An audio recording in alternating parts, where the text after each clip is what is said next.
Hello friends, আমার cooking ব্লগে তোমাদের সকলকে স্বাগত জানাই।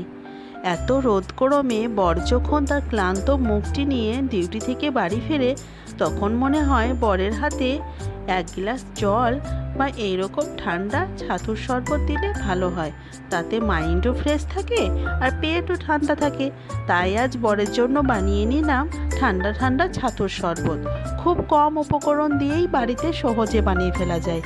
ঠান্ডা ছাতুর শরবতটি বানানোর জন্য আমি এখানে 2 চামচ ছাতু, পেঁয়াজ কুচি, ধনেপাতা কুচি, বিট লবণ, লেবুর রস আর সাথে অ্যাড করলাম ঠান্ডা জল।